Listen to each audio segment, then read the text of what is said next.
Okay, before we go on, I just want to take a moment and show you some other Flash drawing um, aspects. I'm going to turn off these layers down here by just clicking in the underneath the eyeball. I'm going to make a new layer.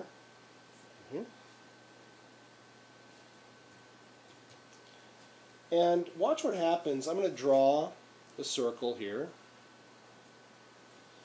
And then I'm going to fill it by using the paint bucket. Fill. And if I fill it with the exact same color, it actually now reads this as one shape. And it no longer makes a distinction between the outline and the first line and the second line, the fill. So I'll do that again. I'll go, and I'll show you the difference. If I make another shape over here, but I fill it with a different color,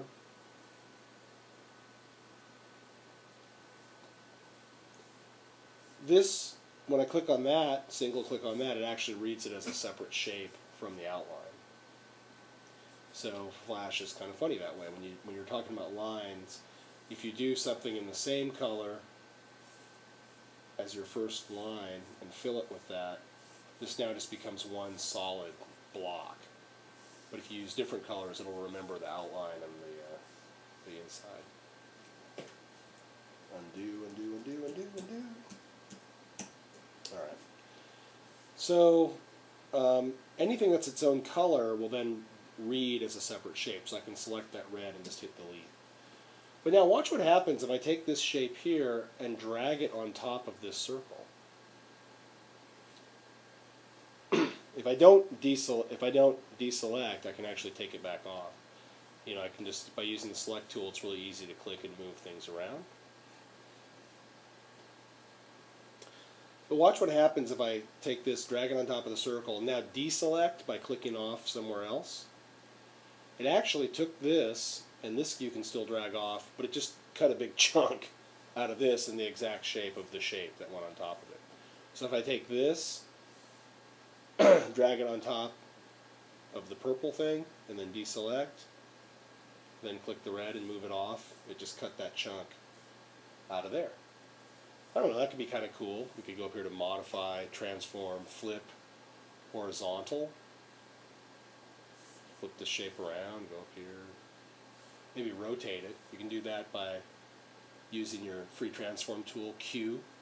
And instead of doing scale, which we did by holding down shift and dragging diagonally, well, I'll scale it down. But then you can also, if you cruise out here where your cursor turns into an arcing arrow, that means rotate. So you can rotate it around. Drag that in, deselect, click it again, and you can kind of cut up your shapes that way. It's kind of fun. You can do some big cookie cutter stuff that way. You know, let's try something. So if I want to, let's see, yeah, I'll make a big shape like this, paint bucket, fill, take this,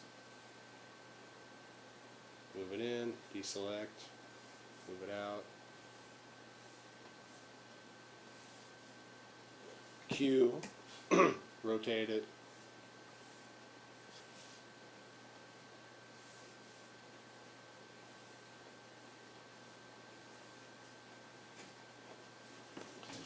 have some kind of fun that way. Now notice that when I cut this shape out up here, it actually made this into a separate shape and this into a separate shape.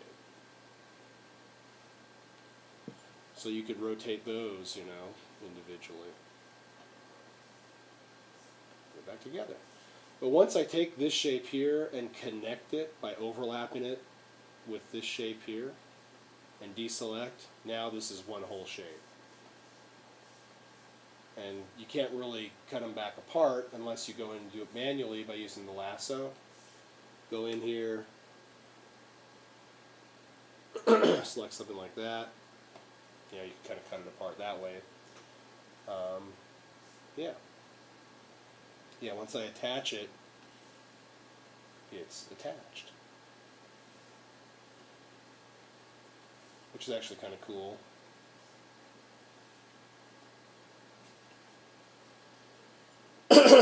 So that's how the flash intersection works. I'm going to show you a way in the next video how you can